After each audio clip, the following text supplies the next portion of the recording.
Hello प्यारे बच्चों, मैं ज्ञानेंद्र सर आप सभी प्यारे प्यारे बच्चों का स्वागत करता हूं आपके अपने YouTube चैनल जिनका नाम है माँ काली कोचिंग सेंटर पूर्णिया। तो चलिए बच्चों, आप सभी को दिख ही रहा होगा कि आज हिंदी का हम लोग पार्ट 3 आप सबके लिए लेकर आए हैं और आज हम लोग हिंदी में कुछ महत्वपूर्ण प्रश्न को देखेंगे। यह जो होगा चैप्टर 5 और 6 पर आधारित होगा। तो चलिए हम लोग आज का क्लास स्टार्ट करते हैं। पिछला जो हमारा हिंदी का वीडियो था उसमें आप लोग भर भर के कमेंट किए। कई सारे बच्चों ने हमें कमेंट किया कि सर मेरा 25 में 25 आ रहा है और कई सारे बच्चों का थोड़ा नंबर कम भी था। लेकिन अब एग्ज़ाम नज़दीक है तो मैं आपसे उम्मीद करता हूं कि जिनका नंबर थोड़ा सा कम आ रहा है तो बच्चों निराश होने की कोई ज़रूरत नहीं है और आप लोग काफ़ी मेहनत कीजिए। जिस चीज़ में कम नंबर आ रहा है, कोई भी सब्जेक्ट हो, अगर उसमें नंबर कम आ रहा है तो आप लोग उस सब्जेक्ट में जम के मेहनत कीजिए। निश्चित रूप से आपका रिजल्ट बेहतरीन होगा। और हम लोग लगातार कोशिश कर रहे हैं अपने ऑनलाइन क्लास के माध्यम से कि जो भी आपका तैयारी कुछ विशेष चीज़ में कम है तो उसका वीडियो ला करके आपको अच्छे से तैयारी करवाएं। तो चलिए बच्चों, एक प्यारी सी स्माइल के साथ आज का क्लास स्टार्ट करते हैं। आज 25 ऑब्जेक्टिव हम लोग पढ़ेंगे और ये डेली क्लास आप सभी का चल रहा है। और जो भी बच्चे हमें देख रहे हैं तो बाबू हम लोग का चैनल, जो भी बच्चे सब्सक्राइब अभी तक नहीं किए हुए हैं तो प्यारे बच्चों सब्सक्राइब कर दीजिएगा। आप ही सभी के लिए सारा मेहनत हो रही है ना। तो चलिए स्टार्ट करते हैं हम लोग। आज हम लोग 5वां और 6ठा चैप्टर का हिंदी का ऑब्जेक्टिव देखेंगे, ठीक ना। तो चलिए, पहला प्रश्न आपके बीच में हाजिर हो चुका है। देखिए कितना प्यारा सा प्रश्न है और आपको कॉपी और पेन लेके बैठ जाना है। सारी वीडियो की तरह वही बात बताएंगे।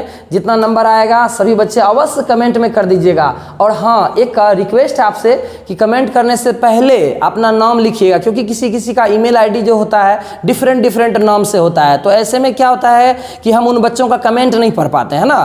तो आप सबसे पहले अपना नाम लिख दीजिएगा, उसके बाद नीचे में लिखिएगा सर मेरा 25 नंबर आया, या फिर जितना नंबर आया, कितना भी नंबर आया, कोई दिक्कत नहीं है। ईमानदारी पूर्वक आप लोग लिख दीजिएगा कमेंट बॉक्स में, ठीक ना। तो उसके बाद हम अगले जो वीडियो होगी हमारी, उस वीडियो में मैं आपका नाम भी पढ़ूंगा वीडियो के अंत में, ठीक। तो चलिए, इतना काफ़ी वक्त मिल गया इस क्वेश्चन में, है ना। तो देखिए क्या है क्वेश्चन। दक्षिण भारत की नागरी लिपि क्या कहलाती है। आप लोग बताइएगा कि दक्षिण भारत की जो नागरी लिपि है वो क्या कहलाती है। पहला ऑप्शन आपका है देवनागरी, बी है ब्रह्म नागरी, सी में है नंदी नागरी, या फिर डी है आपका विजय नागरी। आप लोग बताइए फटाफट क्या होगा इसका आंसर। इसका आंसर हो जाएगा दक्षिण भारत यानी कि साउथ इंडिया की अगर लिपि की अगर हम बात कर लें तो साउथ इंडिया की लिपि का नाम होता है नंदी नागरी। तो बच्चों, प्यारे बच्चों, आपका क्या आंसर हो जाएगा। आपका आंसर हो जाएगा सी नंबर, साउथ इंडिया यानी दक्षिण भारत जो होता है वहाँ की जो नागरी लिपि है उसी नागरी लिपि को हम लोग नंदी नागरी के नाम से जाने जाते हैं, ठीक है। और एक क्वेश्चन है कि उत्तर भारत, अगर आपका क्वेश्चन यहाँ पर रहे कि उत्तर भारत, ये भी क्वेश्चन पूछ सकता है, उत्तर भारत की लिपि क्या कहलाएगी, तो इसका आंसर हो जाएगा उत्तर भारत रहेगा तो आपको आंसर टिक करना है देवनागरी, ठीक है। उत्तर भारत रहेगा तो देवनागरी यानी उत्तर भारत, ठीक है। उत्तर भारत रहेगा तो देवनागरी से हम लोग देवनागरी लिपि का इस्तेमाल करते हैं, है ना। और दक्षिण भारत रहेगा तो क्या हो जाएगा इसका आंसर बच्चों, नंदी नागरी, ठीक है। चलिए, पहला प्रश्न को कितने आसान से कितने सरल शब्दों में हमने हल कर लिया, है ना। तो इसी तरीक़ा से हम लोग अगला क्वेश्चन को भी देख लेते हैं। चलिए, अगला क्वेश्चन देखिए कितना आसान सा फिर सा प्रश्न आपको मिल चुका है। हिंदी लिखी जाती है। अच्छा, एक बात और है, हम लोग सब दिन हिंदी लिखते हैं तो हिंदी जो हम लोगों की जो भाषा है उस हिंदी को कौन सी लिपि में लिखी जाती है। कोई ना कोई तो स्क्रिप्ट होगा, तो हिंदी को कौन सी लिपि में लिखी जाती है। ऑप्शन हम लोग देख लेते हैं, देवनागरी लिपि, खरोष्टी लिपि, गुजराती लिपि, या फिर ब्रह्मी लिपि। क्या हो जाएगा इसका आंसर बच्चों। इसका आंसर राइट जवाब सही में यही आंसर होगा। आपको लग भी रहा होगा कि देवनागरी लिपि में लिखी जाती है हिंदी भाषा, जो हम लोग जो हिंदी लिखते हैं उसकी लिपि है देवनागरी लिपि, है ना। अच्छा, एक क्वेश्चन है आपके बीच, हम लोग जो इंग्लिश लिखते हैं उसकी लिपि कौन सी हो जाएगी। अगर जानते हैं तो कमेंट बॉक्स में लिखिएगा, ठीक है। चलिए, नहीं तो हम लोग वीडियो के अंत में बता ही देंगे। चलिए बता देते हैं, उनका लिपि का नाम होता है रोमन, ठीक है ना। बच्चे कमेंट में नहीं लिख पाते हैं, किन्हीं को मालूम नहीं होता है, उनको मालूम चलता है कि मेरा काश सर उस क्वेश्चन का आंसर जवाब दे पाते। तो चलिए, उसका लिपि का नाम होता है रोमन, इंग्लिश रहेगा तो रोमन। दूसरा हो गया। अब हम लोग आते हैं तीसरे प्रश्न की ओर। तीसरा प्रश्न काफ़ी खूबसूरत सा प्रश्न है, हिंदी लिखी जाती है। अच्छा, तीसरा प्रश्न भी वही है ना, हिंदी लिखी जाती है कौन सी लिपि में, तो हिंदी वही हो जाएगा देवनागरी लिपि में। ठीक है। हिंदी कौन सी लिपि में लिखी जाएगी? देवनागरी लिपि में, है ना। चलिए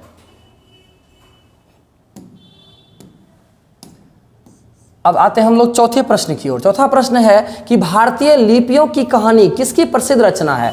ये जो भारतीय लिपि है उसकी जो कहानी है वह किसकी प्रसिद्ध रचना है? ऑप्शन ए में है गुणाकर मूले, बी में है नलिन विलोचन शर्मा, सी में है महादेवी वर्मा, या फिर ऑप्शन नंबर डी में है सुमित्रा नंदन पंत। क्या हो जाएगा इसका आंसर? इसका आंसर हो जाएगा बच्चों ए नंबर, गुणाकर मूले, गुणाकर मूले, है ना। और ये चैप्टर आपका क्वेश्चन का आंसर भी हो जाएगा। साथ ही साथ लेखक भी हैं नागरी लिपि के गुणाकर मूले। लेखक है कौन? नागरी लिपि के गुणाकर मूले, यानी भारतीय लिपियों की कहानी या जो किसकी रचना है? गुणाकर मूले की, है ना।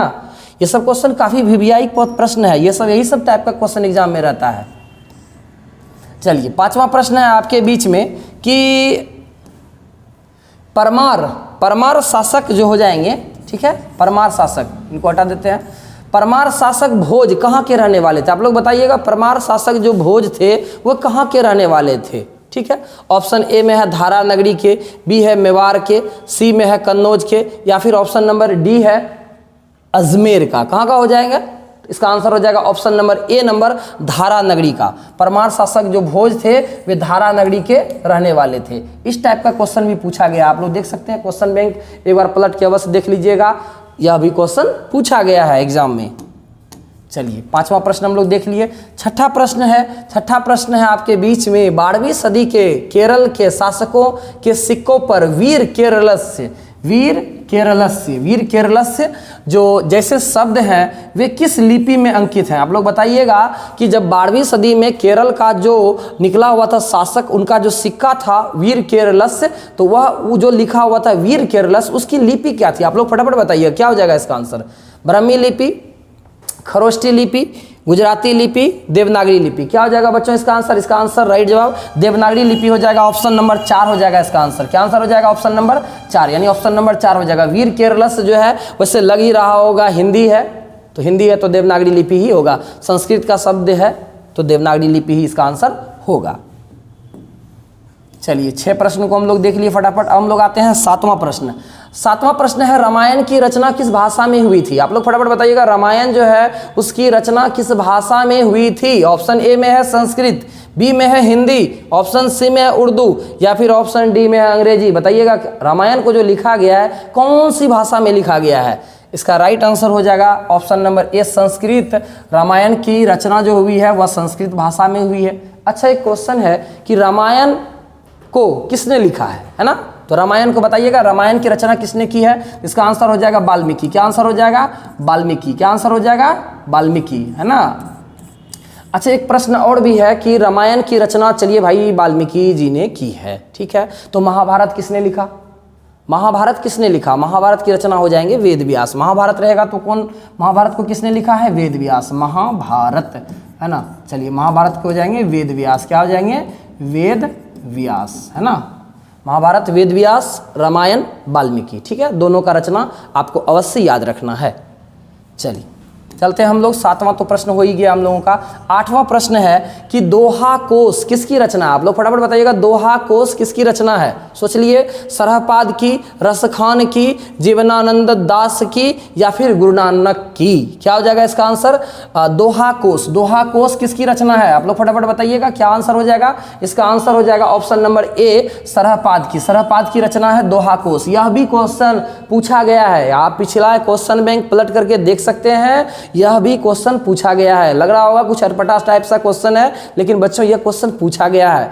ये सारे के सारे प्रश्न कहीं ना कहीं रूप से पिछले एग्जाम में पूछे गए हैं, काफी वीवीआई प्रश्न है।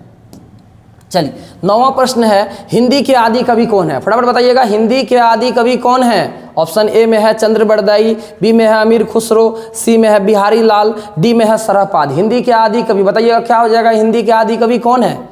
क्या सोच लिए ना फटाफट? इसका आंसर हो जाएगा option number D. Option number D, यानी हिंदी के आदि कवि कौन हो जाएंगे? सरहपाद। हिंदी के आदि कवि कौन है? सरहपाद, ठीक है।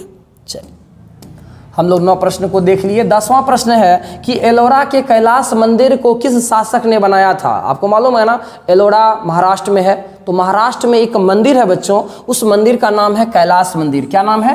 कैलाश मंदिर। आप कभी एलोरा यानी महाराष्ट्र यदि अगर आप कभी जाइएगा घूमने के लिए, बहुत ही खूबसूरत सा मंदिर है। और आप लोग बताइएगा उस कैलाश मंदिर को किस शासक ने बनवाया था? ऑप्शन ए में है गुर्जर प्रतिहार, बी में है परमार, सी में है गुप्त, या फिर ऑप्शन नंबर डी में है राष्ट्रकूट। क्या हो जाएगा इसका आंसर? इसका आंसर हो जाएगा ऑप्शन नंबर डी, राष्ट्रकूट शासक। राष्ट्रकूट शासकों ने कैलाश मंदिर का निर्माण करवाया था। और यह कैलाश मंदिर कहाँ है? एलोरा में है। एलोरा कहाँ है? महाराष्ट्र में है। ठीक है, यानी महाराष्ट्र में जो कैलाश मंदिर है उसको राष्ट्रकूट शासकों ने करवाया था।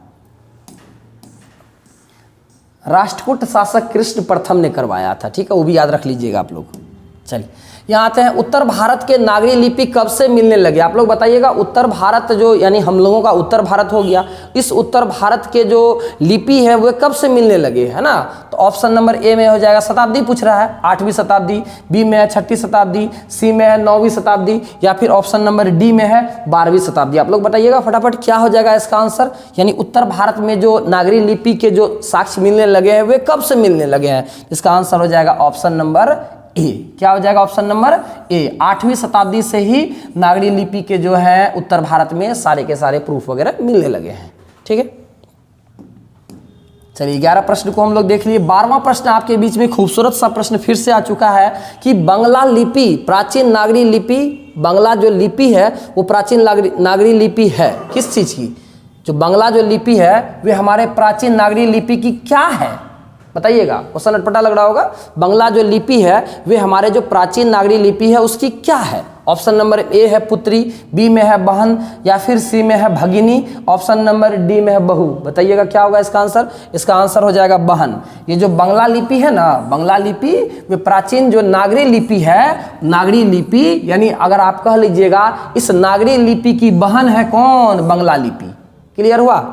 क्या समझे? इसका आंसर हो जाएगा ऑप्शन नंबर बी, यानी कि बांग्ला जो लिपि है वे हमारी प्राचीन जो नागरी लिपि है, इस नागरी लिपि की बहन है कौन?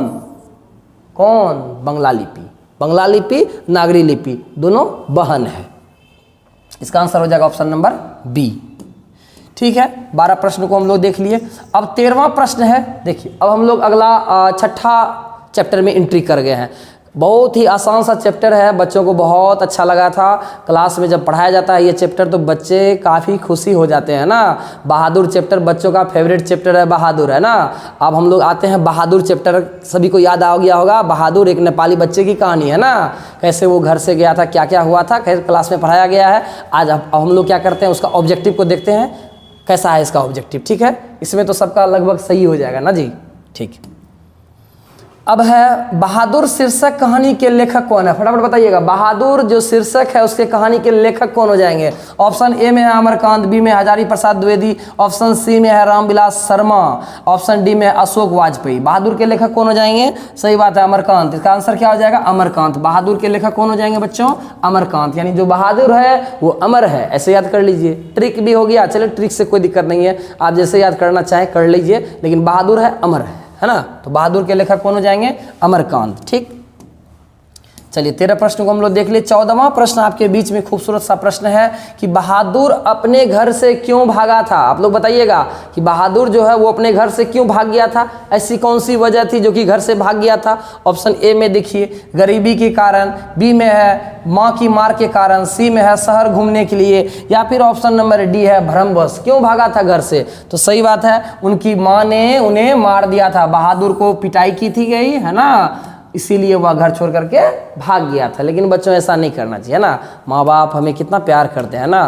दुनिया में अगर कोई अपना है तो माँ बाप ही है। तो माँ बाप की जो डांट फटकार ये सारी चीज़ होती है ना, वो बच्चों की भलाई के लिए होती है। वो अपने लिए कुछ नहीं सोचते, वो हमारे भले के लिए। अगर कभी आपको किसी वजह से डांटते हैं या किसी वजह से आपको उनका क्या सोच है? उनका यही सोच है कि आपको आगे बढ़ाना है।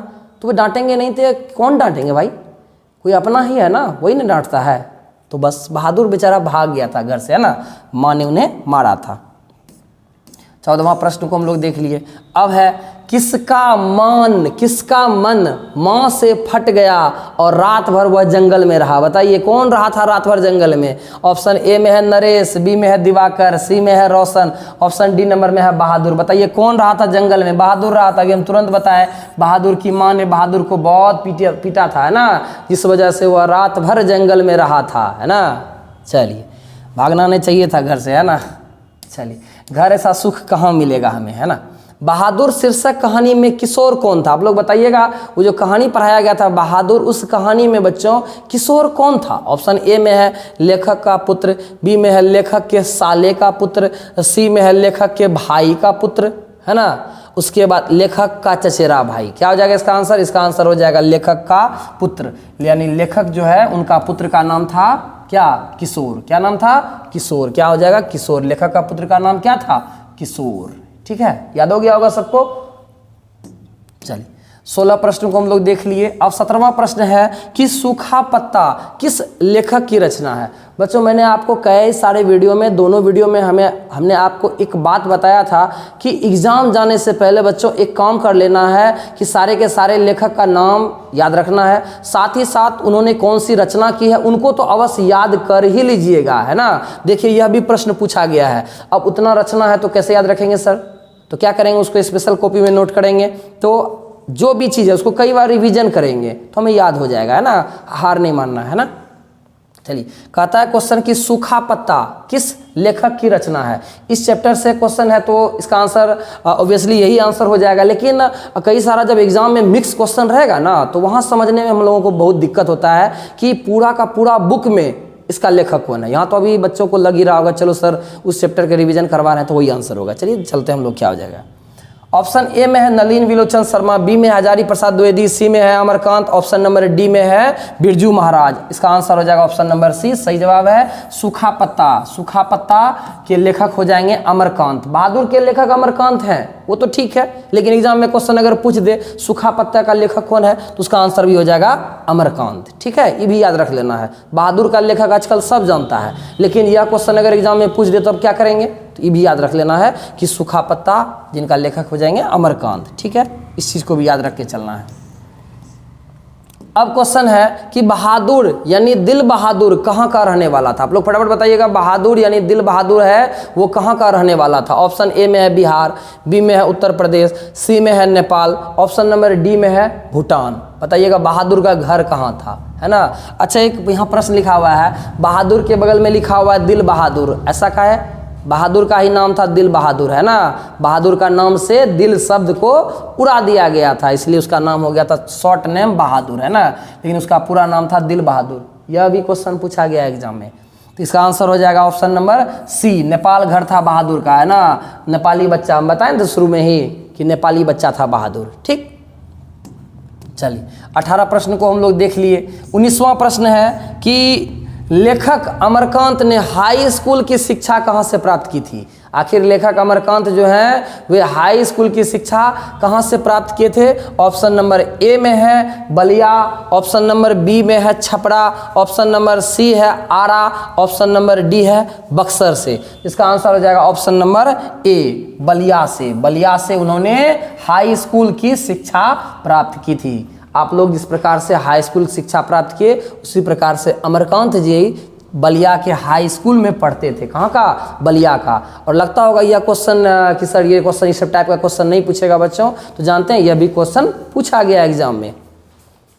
चलिए 19 प्रश्न को हम लोग देख लिए। 20वां प्रश्न है कि बहादुर पर कितने रुपए के चोरी का इल्जाम लगा था। आप लोग फटाफट बताइएगा कि बहादुर पर एक रिश्तेदार उनके घर आए थे, है ना, और बहादुर पर क्या किया गया था बच्चों, चोरी का इल्जाम लगा दिया गया था। तो आप लोग फटाफट बताइएगा कितना रुपए का चोरी का इल्जाम लगा था। 10 रुपए, 20 रुपए, 11 रुपए या फिर 13 रुपए। क्या हो जाएगा इसका आंसर। इसका आंसर हो जाएगा ऑप्शन नंबर सी, 11 रुपए। बहादुर पर 11 रुपए का चोरी का इल्जाम रिश्तेदार जो आए थे उन्होंने इस पे चोरी का इल्जाम लगा दिया था, है ना। काफी पीटा गया था इस वजह से, है ना। याद आ गया होगा कहानी सभी बच्चों को।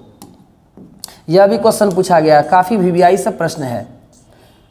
अब ऑप्शन क्वेश्चन नंबर 21 में हम लोग आते हैं। मौत का नगर किस लेखक की कहानी संग्रह है? मौत का नगर, है ना, अनामिका, महादेवी वर्मा, डॉक्टर रामविलास शर्मा या फिर अमरकांत। तो इसका आंसर भी राइट आंसर वही हो जाएगा जो कि आप सोच भी रहे थे कि अमरकांत। मौत का नगर, मौत याद रख लेना, किसी भी तरीके से ट्रिक से याद रख लीजिए। यह भी क्वेश्चन पूछा गया एग्जाम में, जब बहुत सारा चीज़ से पूछ देगा ना एग्जाम में तो तभी समझ में नहीं आएगा कि कौन चैप्टर का है, इसलिए रचना तो याद रखना जरूरी चीज़ है। यह सब भी क्वेश्चन पूछा गया है। मौत का नगर, मौत याद रख लिएगा इसी तरीका से। मौत, अमर, यानी जो अमर है उसका मौत कभी नहीं हो सकता है। ट्रिक हो गया एक प्रकार से, जिसको भाई ट्रिक नहीं समझ में आ रहा है रट लो। तो अमर यानी मौत, मौत अमर, उस तरीका से याद रख लेना है, ठीक है।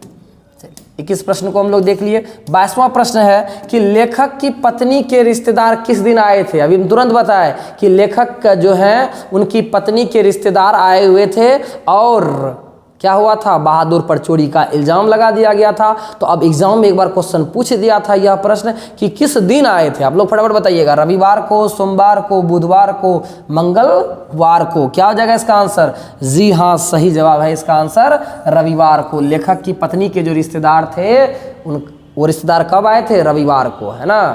चलिए, निर्मला ना जी, कहानी में याद आ गया होगा, निर्मला लेखक की पत्नी ना। बहादुर से मार खाकर भैंस भागी भागी किसके पास चली आई? आप लोग बताइएगा कि बहादुर ने क्या किया था। उनकी प्यारी जो माँ है, उनकी माँ क्या करती थी? बहादुर को नहीं मानती थी, है ना, भैंस को दुलार करती थी। और एक बार बहादुर को इस बात से बड़ा गुस्सा आता था। एक बार बहादुर लेके गया भैंस चराने के लिए और वहाँ भैंस को खूब पीटा, तो भैंस भागी भागी कहाँ आई? बताइएगा आप लोग। बहन के पास, माँ के पास, नानी के पास, चाची के पास। इसका आंसर क्या हो जाएगा? माँ के पास, है ना। बहादुर से मार खा करके भैंस माँ के पास पहुँचा था। यह भी क्वेश्चन पूछा गया एग्जाम में। चलिए, यह तो हो गया प्रश्न, 23वां प्रश्न। अब 24वां प्रश्न है कि जिंदगी और जोंक, जिंदगी और जोंक किस लेखक की रचना? आप लोग फटाफट बताइएगा, जिंदगी और जोंक। यह भी क्वेश्चन पूछा हुआ, हम बार बार बोल रहे हैं, रचना खूब पूछ रहा है ना जी।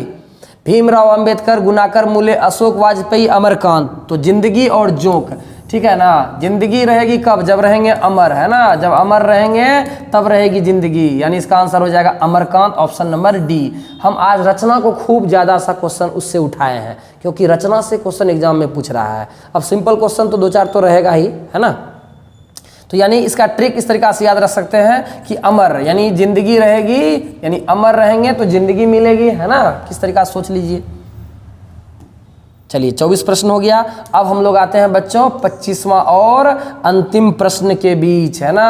आप लोग बताइएगा फटाफट बच्चों कि बहादुर कैसी कहानी है। आप लोग फटाफट बताइए, बहादुर कैसी कहानी? ऑप्शन ए में है ऐतिहासिक, बी में है मनोवैज्ञानिक, सी में है सामाजिक, या फिर ऑप्शन नंबर डी है वैज्ञानिक, है ना। किस टाइप का कहानी है? इसका आंसर हो जाएगा ऑप्शन नंबर सी, यह एक सामाजिक कहानी है। यानी यह एक समाज में दिखाया गया है कि किस प्रकार से हम लोग क्या करते हैं, अपने नौकर के साथ में बुरा बर्ताव करते हैं, है ना। और इस वजह से हमारा नौकर जो होता है, हमारे यहाँ जो काम करने वाला स्टाफ वगैरह सब होता है, वो हमारा घर को छोड़ के चले जाता है। तो बच्चों, मैं इस सारे वीडियो के सेशन में ये बात आपसे कहना चाहूँगा कि रिस्पेक्ट हमेशा सबका कीजिए, कोई भी है, चाहे आपसे छोटा क्यों ना हो या आपसे बड़ा क्यों ना हो, आदर हमेशा कीजिए। कहा गया है ना, यदि अगर आप आदर करेंगे तभी ना आदर पाएंगे। यदि अगर आप छोटे बच्चे का आदर करेंगे तो आपको भी आदर मिलेगा, ठीक है। तो कैसा लगा आपको वीडियो? और आप लोग उम्मीद है कि कॉपी पेन लेकर के बैठे होंगे, और आप लोग अवश्य बताइएगा कितना नंबर आया। आज काफ़ी आसान आसान सा प्रश्न मिला था, और अगला जो हम लोग वीडियो लेकर के आएंगे उसमें कोशिश करेंगे कि और कुछ इससे हाई लेवल के भी प्रश्न रहेंगे, ठीक है। थैंक यू सो मच, आप सभी का धन्यवाद।